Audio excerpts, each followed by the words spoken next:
toplumsal meselemiz klişe olacak belki, kanayan bir yaramız. Suriye ve Orta Doğu'da Çerkezler. Bu konuyla ilgili görüşlerini bildirmek üzere ben sözü Uğur Pihava'ya bırakıyorum.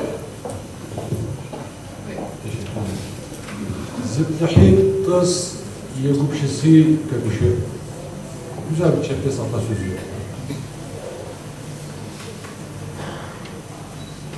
Az önce aklımda kalan bir şey.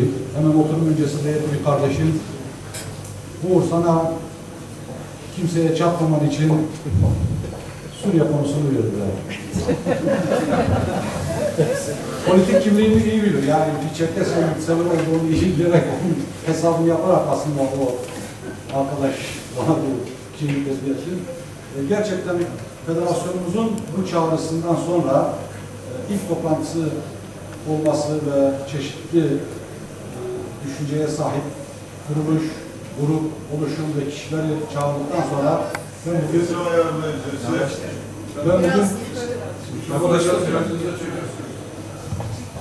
ben bugün Suriye konusuna sadık kalacağım. Söz veriyorum. Şimdi şunu diyeyim, az önce Adnan Bey konuşurken veya Sezai Bey, Abhazya Anayasası kulağa hoş geliyor. İşte hedefimiz bir de Çerkesya Anayasası olursa o zaman her şey daha güzel olacak.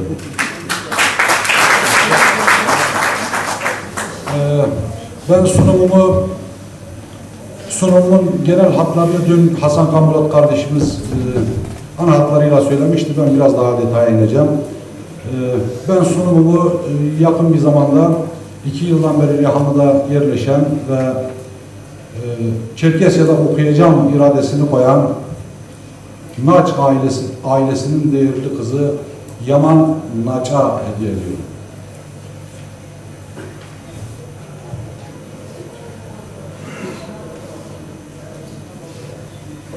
Suriye Savaşı, Orta Doğu Savaşı ve Çerkesler. Hepimizin bildiği gibi Orta Doğu coğrafyasında 3 yıldan beri Suriye'de başlayan ve tüm Orta Doğu'ya yayılmaya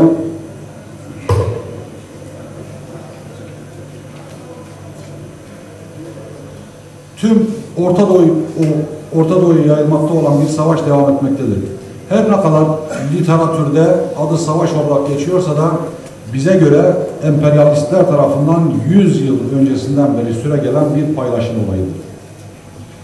100 yıl öncesinden bölgeyi kendi çıkarlarına göre düzenleyen İngiliz ve Fransız emperyalistlerine günümüzde Amerika Birleşik Devletleri, İsrail, Asya'nın gelişmiş devleri Çin, Rusya ve benzeri devletler eklenmiştir.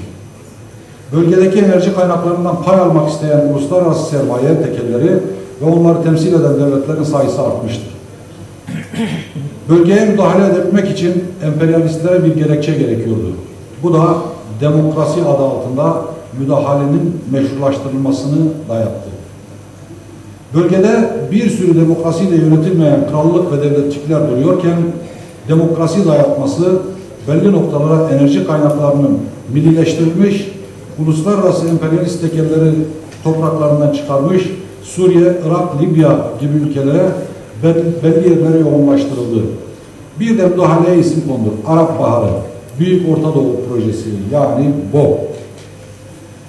2003 yılından beri Irak'a müdahaleyle başlayan proje milyonlarca insanın kanıyla beslendi.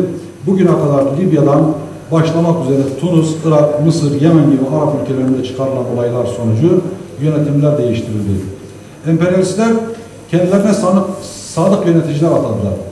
Bu coğrafyalarda yaşayan ve bu toprakların asıl sahibi halklara bir şey sorulmadı. Buna rağmen yıllardan beri halklar yüzer yüzer, biner biner öldürülüyor veya sürülüp yerinden yurdundan ediliyor, soykırıma uğratılıyor.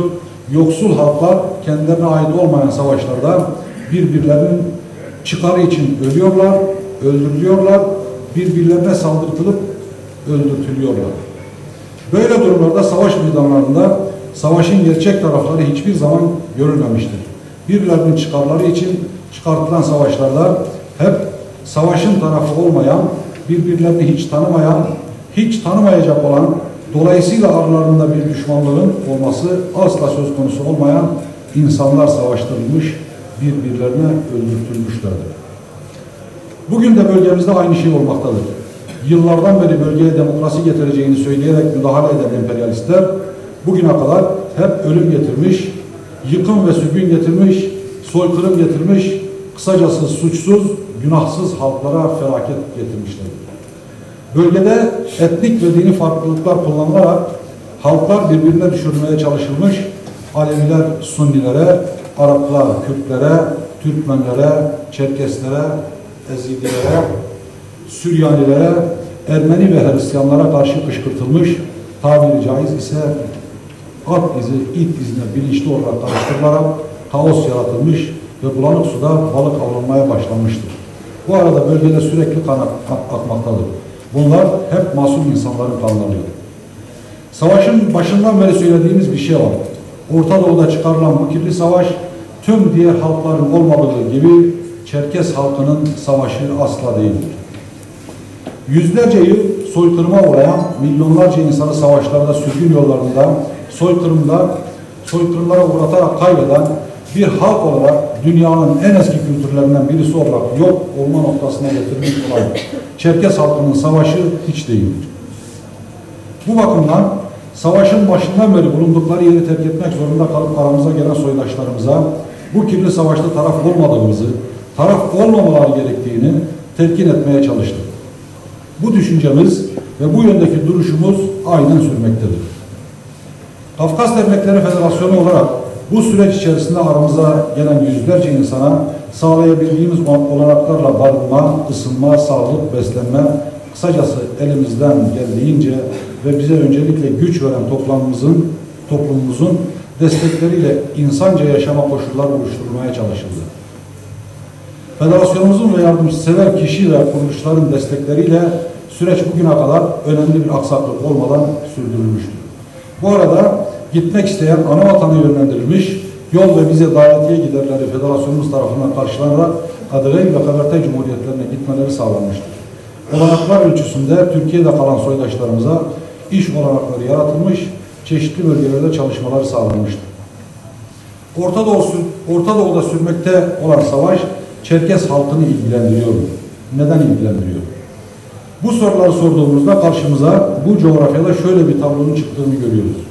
1877-78 Osmanlı-Rus Savaşı yani 93 Harbi dediğimiz sonucu yenilen Osmanlı Devleti Ruslara direnemeyip İstanbul Yeşilköy'e kadar çekilmek zorunda kalmış. İngiltere ve Fransa gibi Avrupa'nın güçlü devletlerinin araya girmesiyle Osmanlı ve Rus Çarlığı arasında Ayestefanos Yeşilköy Barış Antlaşması imzalanmış ve bunun sonucunda 1864 Büyük Çerkes sürgünü sonucunda Balkanlara yerleştirilmiş bulunan Çerkesler. Balkanlarda istikrarı bozdukları ve Slav milliyetçiliğine karşı Osmanlılarca kullanıldıkları gerekçesiyle Rus Çarlığı'nın anlaşmaya koydurduğu bir maddeyle padişah fermanı çıkartılarak İstanbul Boğazı'nın batısında hiç Çerkes bırakılmamak koşuluyla Orta Doğu çöllerine sürgüne gönderilmiştir. Bugün elimizdeki bilgilere göre 80 bin Ürdün, 130 bin civarında bir nüfusun Suriye'de olduğunu, ayrıca Irak topraklarında da önemli bir Çerkes ve Çeçen nüfusun yaşamakta olduğunu biliyoruz. Bu yüzden Orta Doğu'da yanan bir ateş Çerkesleri de yakıyor. Soydaşlarımız da diğer masum insanlar gibi ölüyorlar, yaralanıyorlar, tarafı olmadıkları bu savaşın zarar görmemek için sürgün yollarına düşüyorlar. Dünyada hiçbir devlet, hiçbir örgüt ve ciddi hiçbir güç tarafından korunmayan soydaşlarımızın kurtuluşu ağırlıklı olarak Türkiye, Ürdün, Anavatan, Kafkasya'da yaşayan soydaşlarının yanında aramak üzere aramıza geliyorlar. Sürecin başından beri federasyonumuz olayları yakından izledi. Tüm olanaklarımıza ve tüm haksızlığımıza rağmen bu konuda örgütlenmelere gidildi. Soydaşlarımız Türkiye'ye giriş noktasına en yakın olan derneklerimizin yöneticilerinin de içinde olduğu Suriye kriz komiteleri kuruldu. Başta Reyhanlı ve ardından Gaziantep olmak üzere Suriye sınırından geçişlerin en yoğun yaşandığı, sınıra en yakın derneklerin bulunduğu yerlerde konuyla ilgili toplantılar yapıldı, görevlendirmeler yapıldı. Takdir edersiniz ki insanları ve yaşadıkları bölge özelliklerini çok iyi analiz etmeden, tespitleri sağlıklı yapmadan sağlıklı çözümler üretmek mümkün olmuyor. Kafkas Dernekleri Federasyonu olarak aramıza gelen soydaşlarımıza öncelikli olarak Anavatan Çerkesya'ya gönderilmeleri konusu üzerinde çalışmalarımızı yoğunlaştırdık. Federasyon Genel Merkezi'nde bu konuyla ilgili yardımların yapılacağı bir SMS hesabı açıldı. Türkiye'de yaşayan Çerkesler bu amaçla yardımlarını bu hesaba yoğunlaştırdılar. Fakat süreç içerisinde yaptığımız tespitlerin halihazır durumla birebir örtüşmediğini gördük. 150 yıllık sürgün yaşamını Orta Doğu coğrafyasında geçiren insanlarımızın diğer tüm diaspora ülkelerinde yaşayan Çerkesler gibi bölge kültüründen kısmen de olsa etkilendikleri, buna paralel olarak bir düşünce biçimi geliştirdikleri. Gelen insanların bir kısmının pasaportlarının olmadığı, bu durumun çoğu aile fertleri için geçerli olduğu ve bu durumun ana vatana dönüşte önemli problemler yarattığı. Türkiye'de yaşayan ikamet izni ve problemlerden dolayı ana vatana dönüşlerin az da olsa olumsuz etkilendiği, Rusya Federasyonu'nun uyguladığı vize kota problemlerinin olması. Günümüzde modern kölecilik olarak nitelendirdiğimiz bir takım insanların ve çevrelerin Avrupa ülkelerine götürüp size iş ve barınma, vatandaşlık olanakları sağlayacağız yalanlarıyla, vaatlerle Çerkes mültecilere kafalarını karıştırdıkları ve bunda da hayli başarılı oldukları gözlenmiştir. Yukarıda yaptığımız tespitler sonucunda sorunu başka bir perspektiften bakmaya başladık.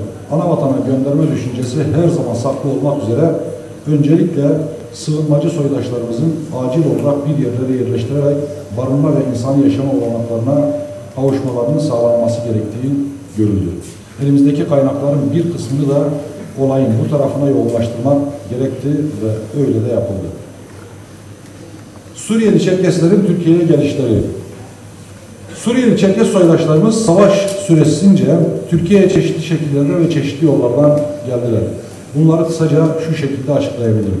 Hatay'da bulunan Reyhanlı Cilvegözü sınır kapısı karayolu, Hatay Yayladağ sınır kapısı karayolu, Şam, Beyrut, Mersin üzerinden deniz yolu ile gelenler, Gaziantep, Dizip, Karkamış sınır kapısından karayolu ile giriş yapanlar, Gaziantep üzerinden hava yolu ile Türkiye'ye getirilerek değişik bir organizasyon tarafından Nizip mülteci kampına yerleştirilen 300 civarında soydaşımız. Kilis, Öncüpınar sınır kapısında karayolu ile gelenler, İstanbul, Atatürk ve Sabiha Gökçen havaalanları üzerinden hava yolu ile Türkiye'ye giriş yapanlar. Yukarıda açıklanan girişlerin tümünden federasyonumuzun haberi vardır. Bu sayıda yaklaşık temas kurduğumuz 2300 kişi civarındadır federasyonumuzun birebir ilgilendiği insan sayısı.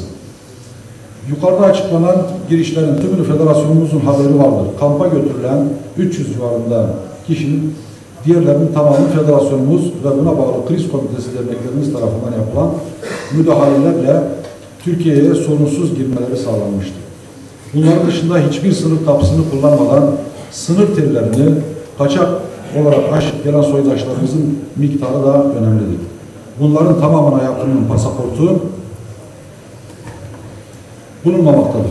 Bazen ailenin fertlerinden bir kısmı yasal, bir kısmı ise kaçak olarak getirilebilmişlerdir. Yukarıda açıklanan çalışmaların dışında federasyonumuz kriz komitesi ve dernekler tarafından kamuoyunu bu konuda bilgilendirmek ve ilgilerini yoğunlaştırmak amacıyla konu ile ilgili olarak bölge toplantıları düzenlemiştir.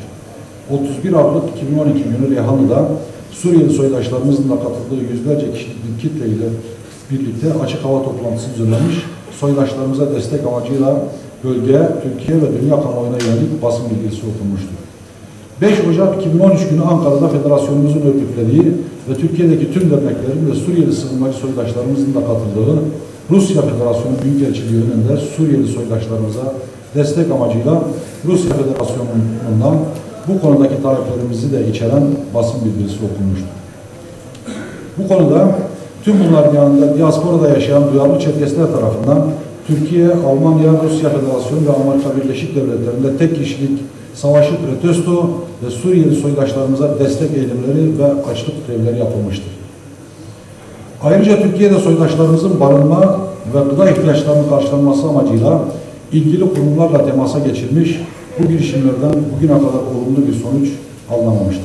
Taleplerimiz çeşitli il ve ilçe yöneticileri tarafından reddedilmiştir. Red gerekçesi kamp dışında sığınmacılara bu tür yardımların yapılmadığı yönündedir. Federasyonumuz tarafından savaşın başladığı andan itibaren Suriye'den çıkmak zorunda kalan Çerkes soydaşlarımızın 2000 kişi kadarına ulaşabildik. Güncellenmemiş bir bilgi, 2300 oldu. Bu rakam kesinlikle gerçek rakamı göstermemektedir. Bu rakam federasyonumuzun ve bağlı kriz komiteleri ve dernek tarafından sıkı bir çalışma sonucu ulaşılabilen ve yardım amacıyla müdahale edilebilen rakamdır. Bizim kontrolümüzün dışında